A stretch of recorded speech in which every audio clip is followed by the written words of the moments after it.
I wouldn't change it for nothing because it made me who I am. But at the same time, I just want to prevent young people from going down that path, whether it's drugs, whether it's, pimping, whether it's credit card fraud, whatever type of fraud, just get people off that path of crime. My life was in pieces. After my parents' divorce, multiple arrests for selling dope and gun possession, so many close calls with death, I would have never imagined that today I would be able to arm youth with a message of love, hope, and faith. Inspire creativity, motivate performance, cultivate leadership, discourage bullying, teaching them how to color with their uniqueness. My name is Svens Telemaque, and if you're looking to empower your youth, I'm pleased to be your speaker. And remember, broken crayons still color. Thank you very much, Nick and Jimmy, for having me. You're welcome. Thank you for taking time out of your schedule. Really appreciate that. So, Svens, talk to us. Many people, including ourselves, want to know, who are you and what do you do? Well, I'm an author, speaker, and spoken word artist, but in other terms, I just tell people I'm an arms dealer. And the reason why is because I feel like I arm people with love, hope, and faith. Okay. And what do you mean by that?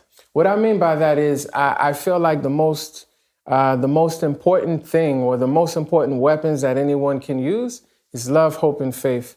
Love for yourself and the people around you. Hope that you can get through everything that you're going through, and faith that you have the capacity to do it. Why this path?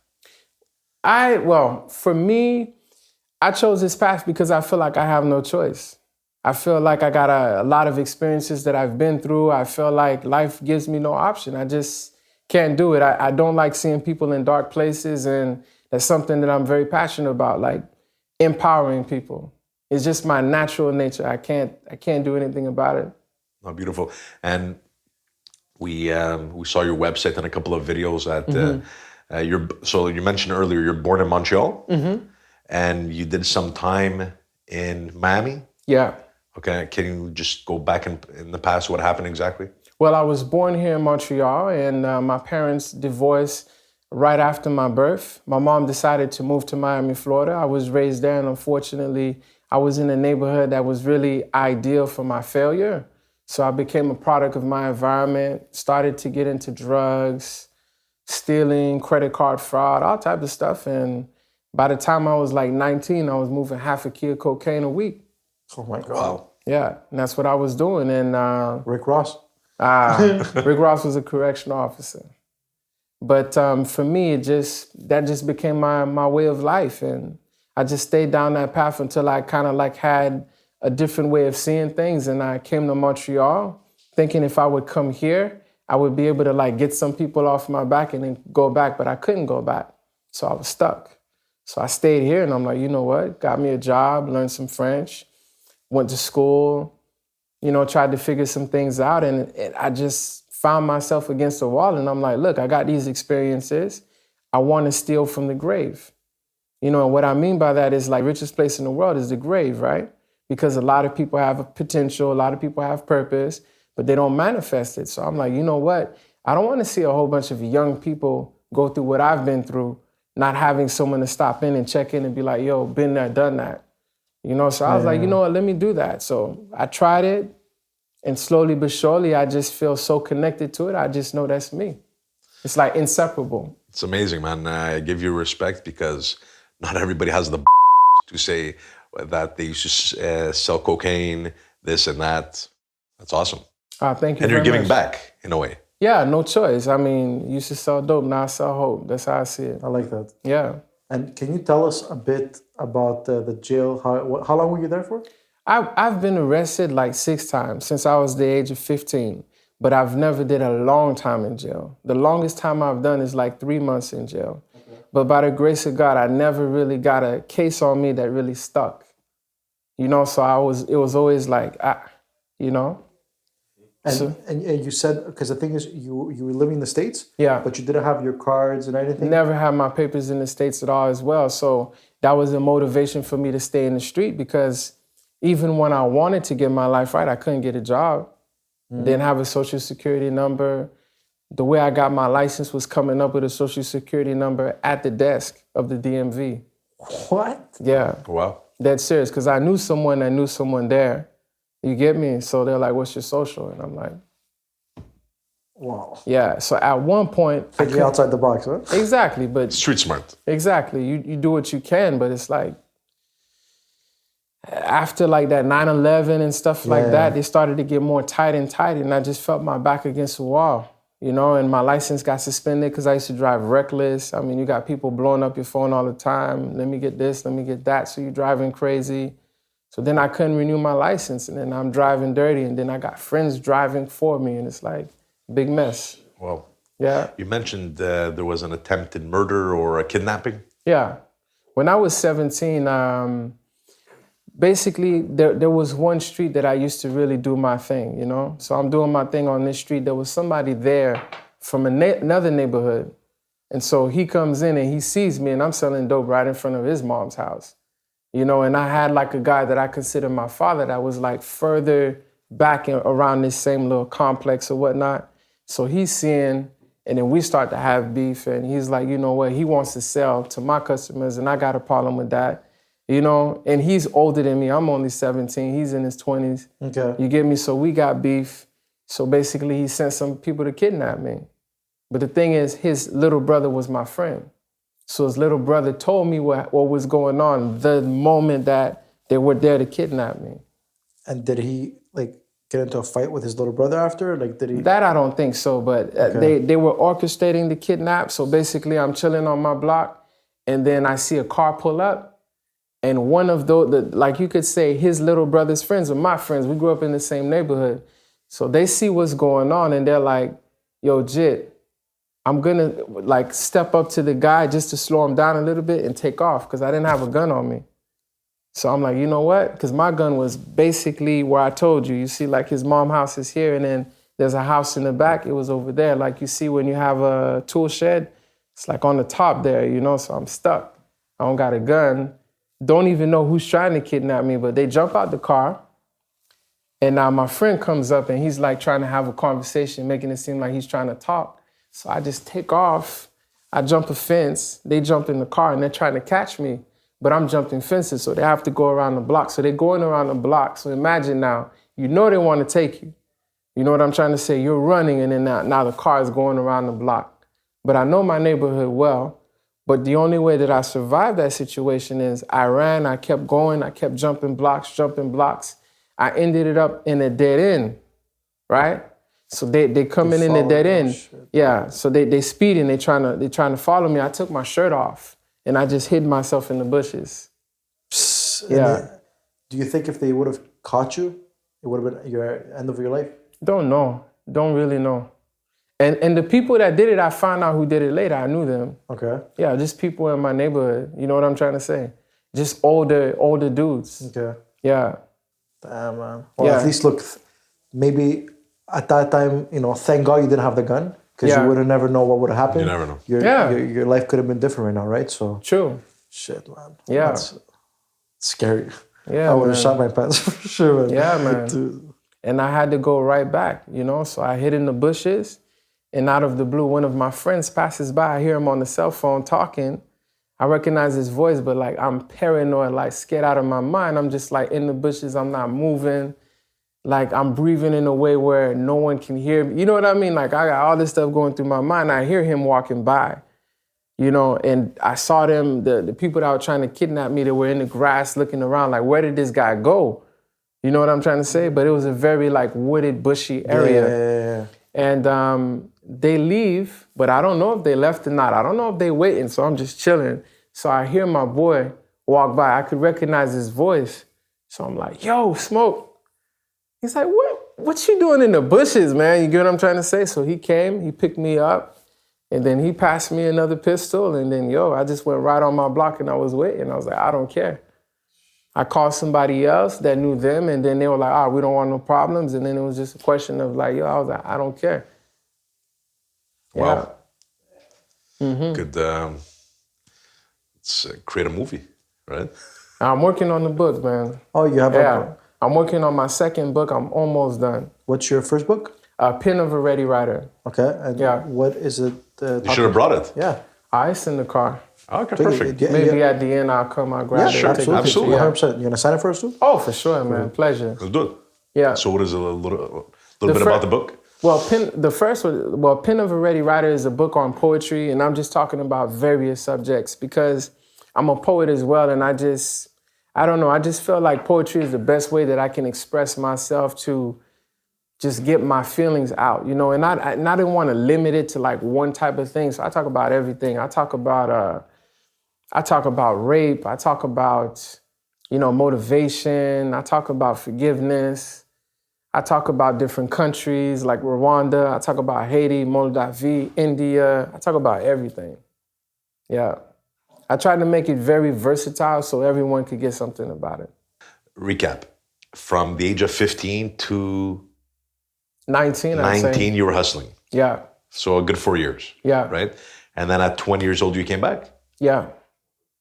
At 19 was my last charge. I got arrested for gun possession. But I beat the charge.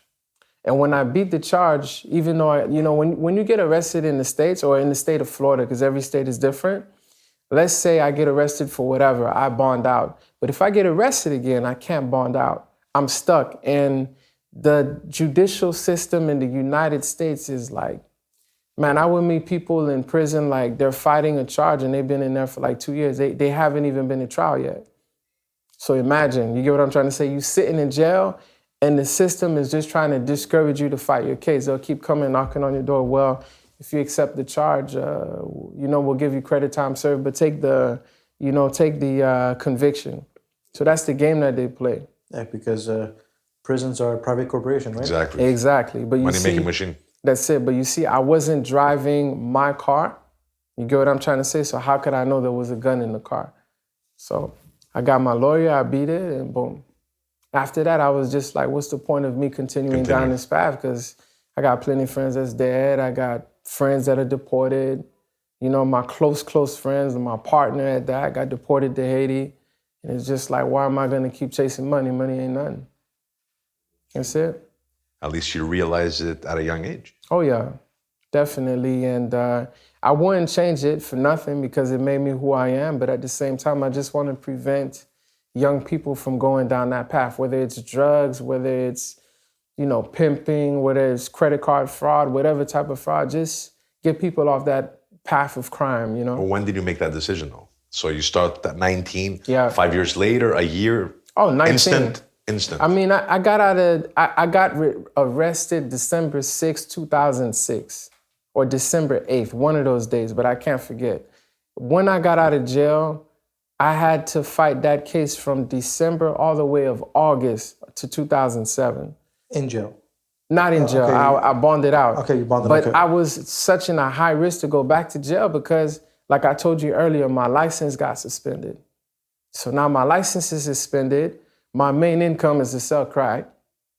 So in order for me to sell crack, I need to make my deliveries. I got to pick up the stuff. I got to... it's like I'm just stuck. My friend got arrested. They deported, and they're looking for me now. You know what I'm trying to say? Everyone knows who I am. They arrested me plenty of times, so it's like they know who I am. They're watching me. They're trying to catch me slipping, and they tried sometimes, and I would get away.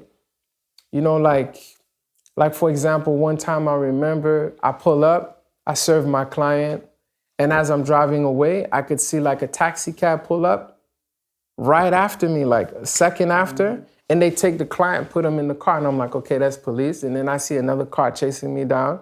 And I know it's gonna sound really weird, but I'm being completely honest. 100%. The car is following me, and as the car is following me, I'm like, shit. Like, I know what, they're trying to see my next move. So I call up one of my homeboys. I go to an apartment complex, and since they don't wanna lead me to know that they're following me, they don't go inside the apartment complex. So I pull up, I change cars with my friend, and they follow my friend throughout the whole day, not knowing that I wasn't in the car. And I just took my phone, threw it away, and then boom, right back on the grind. Did you stop your friend? Yeah, I think so. I can't remember that, but I know that they were watching him. You feel me? But it's like I was still screwed because they had my license plate. But I didn't want them on my tail the whole day. You get what I'm trying to say? So I got rid of that, but it's like they've tried many things, you know, but a lot of those cops too, they kind of grimy, you know, they'll set you up too. You know what I mean? Like you won't have drugs on you and they'll say you have drugs on you. They want to, exactly. make you feel guilty. Exactly. Like, where do you see yourself in the next 5 years? What's your goal? In the next 5 years, I just see myself speaking more and helping other people do the same thing. Speaking more where? Just schools? Everywhere. Juvies? Yeah, I speak to Juvies. I've been to Juvies all around the States. I've been to Juvies in Haiti. Been to the Juvie here, actually, doing the English and the French side. Me, it's just everywhere, man. I just want to spill everything that I got inside of me, work more on books. I got one book on the call center that I'm working on. I'll talk about that another time. That one's still kind of low-key thing, you know, like, I don't know, just doing what I'm doing now, just, you know, pursuing that same thing and just helping people be great. So basically, what you do full-time right now, it's speak. You just meet people, you speak. I speak, I write, and when I'm not speaking and writing, I'm hustling, man. You got to do what you got to do. And what made you think of writing a book? Like, because a lot of people say they want to do something, but you did it. What was the process of doing that? Well, the first thing was to be honest with you, is like get all of that negative stuff out of my head. Okay. Because you got this voice inside of your head, like, who will read your book? Like, who are you anyway? You know what I mean? You get this voice like, man, but who do you think you are? Like, you don't got no degree in English or whatever. Yeah. You know what I mean? Like, what makes it such that you should write a book? You know what I mean? Yeah. So I had to get rid of that voice. So I drowned myself with like Earl Nightingale, you know, Les Brown, Zig Ziglar. Dale Carnegie, all of these guys. And I had to brainwash my mind because I had to really understand that this was just a negative cassette tape in my head and just let that go. If you could tell us about changing that thought process, going from negative to positive, say you had to brainwash yourself. Tell us, how did you do it? Like nonstop listening to tapes? How does it work exactly? Every time that I would go to the gym, while everyone is listening to like that gangster rap trying to be pumped up, I would listen to Earl Nightingale. Started with The Strangest Secret. And then I would listen to like Think and Grow Rich. I would listen to everything that was positive. Les Brown. So you see, at that time, when I was writing my book, at that time I was working at FedEx, right? So I would start work at 10, I would finish at 6 by the airport. So I'm like, man, like this is tough. You know what I mean? Like the timing. So I would wake up at 5.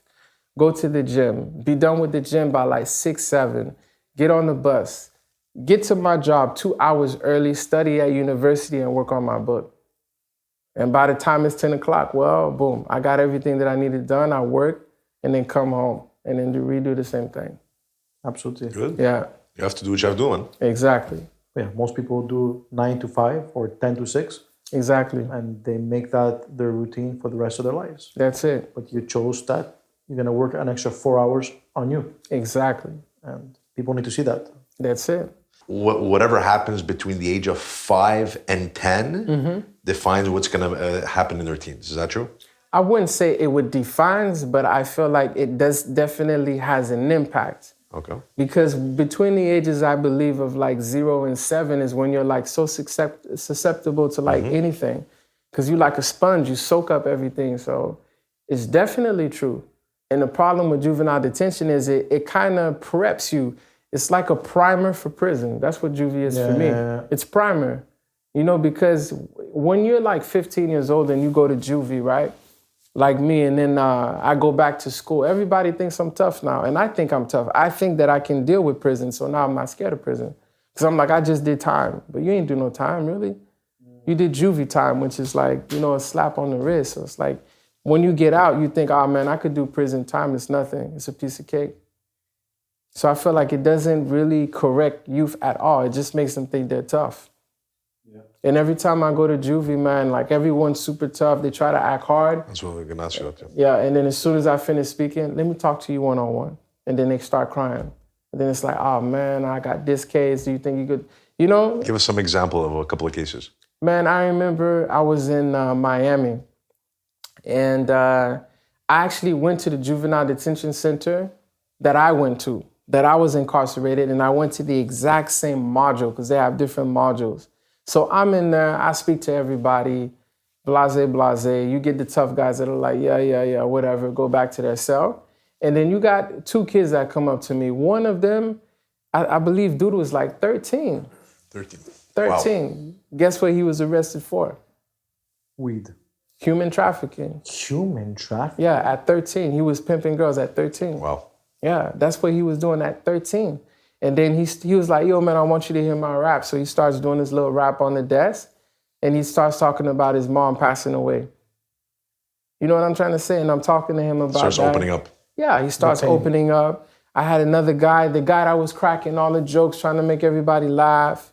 He steps up to me and he's like, oh man, I'm down and this and that. And he starts crying because he brought a gun to school. Dude is like 15, 16. You know, and one of the weirdest things that I've ever experienced, the first time I got arrested, I was 15 for burglary and assault. And I'm in jail. It was all over the news. There was a guy that was like in a police chase, right? And he had like a HK in his car. You feel me, right? What's an HK? It's like a assault rifle. You know, so he has that in the car. The guy could not speak English. I think he like just came from somewhere in Central America. I can't remember the exact place. So he could barely speak English, right? I'm like 15 at this time. So he's in there and, you know, like the dog, like they let go dogs on him to catch him. So he was bruised up and everything. You couldn't like not notice him because we were watching him on the news before he got there. You know what I mean? Like this big police chase. And they finally catch the guy. And like years later, I'm at Metro West Detention Center as an adult doing time. And while I'm here, I see the same guy, but his English is like perfect. And I'm like, yo, man, I remember you. You was like in a police chase. He was like, yeah, he told me he never got out of jail. You get that? It's crazy. Yeah, so that means that he did like at least 4 years. He did time as a juvie and then they sent him straight to the adult center. Yeah. Sad, man. Yeah. Because I don't think like prison really, because they say like there's a country, I think it's Norway. Okay. They have like a different prison system. Okay. And apparently 90% of the people that go to prison never come back. Never come back. In the US, it's the opposite. You know, 90%. Yeah. Yeah, there's a documentary on this called 13. Okay. And they talk about the prison system and how it's all kind of set up to really keep you in the same place. I mean, that's what it is. Talking about guns, because obviously you lived in the States. Yeah. In Florida. Yeah. And you live in Canada. Yeah. What's your opinion about gun control? Very good question. I mean, gun control, how could I say this? I mean, I could understand someone, especially in the States, feeling like, you know what, I need to have a gun for my personal safety. But at the same time, when you look at all of this stuff that go down, I mean, but then again, I'm kind of biased because you might find me weird, but I really feel like some of the stuff is a setup. Because they wanna remove the right of people to bear arms. So some of the stuff that happens, I think, is a setup for them to just push that idea of unarming everyone. Yeah. And I'm like, because if everyone is unarmed, then you're under the control of who? The government. Exactly. So I'm kind of biased. You know, I definitely feel saddened and I'm not happy to see stuff like, for example, what just happened in Philly and stuff like that. Yeah. But at the same time, sometimes I feel like they set this stuff up. Yeah. Some of this stuff just don't make no sense. Yeah. Like what happened in Las Vegas. I was just gonna say that. Yeah, like that looks like a full setup right now. Yeah, that for me, all of that is a setup because they want to unarm people. That's how I see it for real. So in a way, the NRA is a good thing. They protect. In a way, yeah, because I mean, it's. I mean, even I don't know how to explain it, but it's like, for example, remember, like, you know, after 9/11, everyone was scared to get on a plane, right? Mm-hmm. But you got people just taking cars and they just running into people. Everything's, I don't know. I think if you're an evil person or a bad person, whether it's legal or illegal, you're gonna find a way to get it done. You're gonna find a way, but I don't know. I feel like everyone should have the right. I think maybe they should change the way they do things, because like the gun laws here are a lot more strict. Like they don't have, like you can't have a carry and conceal license here. You know, to have a gun here, you have to be part of a gun range club, you know. Yeah. They make it a bit more strict. I think that it should just be a lot more stringent, more strict. You cannot buy it at Walmart. Exactly. Or in Texas, apparently in the past, You could open up a bank account. you open up a bank account and they give you a shotgun. That's a gift. It's back in the days. Oh, wow. in Texas. But Texas is the gun state. Yeah, exactly. Like you have open and carry. Like you could have your gun visible. It's not like that in Florida too? No, Florida, I believe you got to have a carried, concealed. Like you got to have it concealed. Like you could have it on you? But it has to be concealed. Like it can't be like all over the place, you know? Got it. Could be wrong. They could have changed it, but that's how it is. Were you ever bullied? Oh, yeah. Oh, man. For sure. That's what pushed me in that direction in the first place, you know? Like going to school, having Payless shoes on and people putting you down and, you know, you don't have this, you don't have that. So you just like, you know what, let me go steal it. So what communities do you see from your experience getting involved with a lot of crime, organized crime, or any type of crime? And what would be some advice for somebody that's thinking right now, you know what, should I get involved in crime? You know, The quick money in and out. The quick money, you know, Dirty because money. they feel like they cannot make it through traditional corporate America. Like, what would be your advice? My honest advice, I'll start off with the second question, is a slow 50 cents beats a fast dollar. I like That's that. something that I learned through a guy. One time I go into this restaurant, he sees me. I don't know how he knew, but he just knew. He was like, a slow 50 cent beats a fast dollar. And when he explained it to me, he's like, look, you got two guys. You got one guy working at McDonald's. You got another guy making his money fast. You know, you make your money fast, and then you get to a certain point where you go into jail, you're paying a lawyer. You know, you got all these fees that you need to pay. You're losing your money. And then, boom, you do 10 years in prison for a 5-minute stint, a 10-minute stint. You're doing 10 years in prison. When you're in prison, what do you think you're going to try to do? You're going to try to go to school. And, you know, another way that I look at it with young people that are really, like, trying to get money now, money hungry, I'll tell them, okay, think about it. Think big. You want to go rob, right? Go ahead and rob. You get caught, you rob, minimum, you're going to do what, 10 years in prison? 10 years, you could be a doctor. You could be a doctor. I'd rather be a prison to some school books that's going to put me in a position to be better in life than to risk my whole life over a 5-10 minute stint. It doesn't make sense. So I like to bring time into perspective and value. Okay, you want to sell dope? Really, how much money do you really make, right? How much time do you need to spend to get that money, right? So if that's the case, some of these people, you could get like a minimum wage job, you'd be in a better position. But some people just want the liberty and they want to look like a thug or they want to look bad or whatever the case may be. It just doesn't make sense in 2018. The question is it really worth it before I do anything? It's never worth it. Exactly. And the game is always sweet when you're getting in. Yeah. It's always sweet because you get a little tap on the wrist. You know the police don't know you yet. If you get charged as a young person, you don't get a big charge. It's like whatever. But you may not be so lucky. You could just be in the wrong place at the wrong time and then boom. And now that, how old are you now? Now I'm 31. 31. So the 31-year-old Svens talking to the 15-year-old Svens. What would you tell yourself? Man, I would have told him, take school seriously. Take school seriously. But then again, I didn't know what I knew now. Exactly. You know what I mean? Life experience. Exactly. I didn't know what I knew now because school is just so boring. You know what I'm trying to say? And I was just thinking about money. Now I think about value, time, value. How can I add more value to me? So school is the answer. So that's what I'm doing. Good for you, man. You should be proud of yourself, huh? Thanks a million. 100%. Awesome. Pleasure. And if somebody wants to follow you on social media to get a hold of you, or they want to organize, a school event, and they want you to speak, how can they get a hold of you? Svens Telemaque.com. Svens Telemaque and social media? At Svens_Telemaque. So you're saying school is very important, right? Do you think somebody should focus on only school?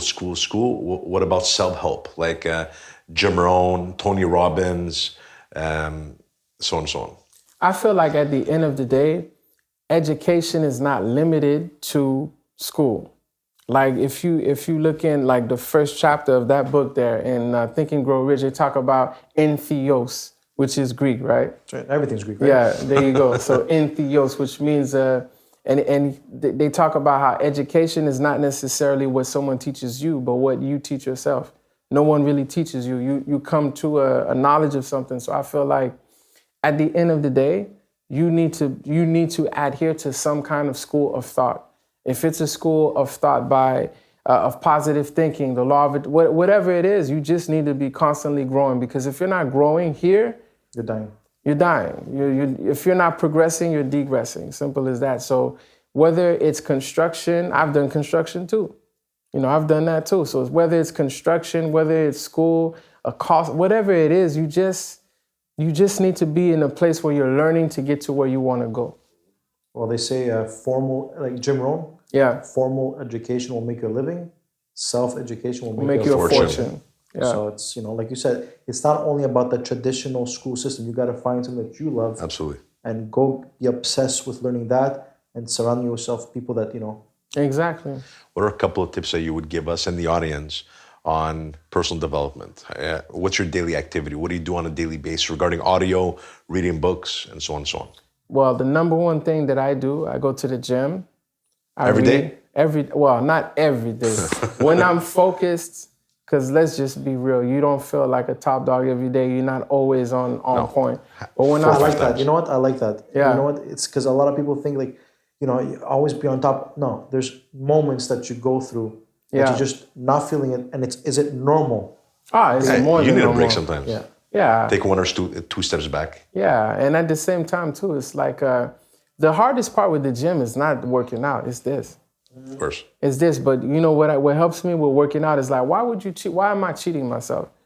I give this person 1 hour of my time. I give this person an hour of my time. I'm doing this. I'm doing that. How about yourself? What about me?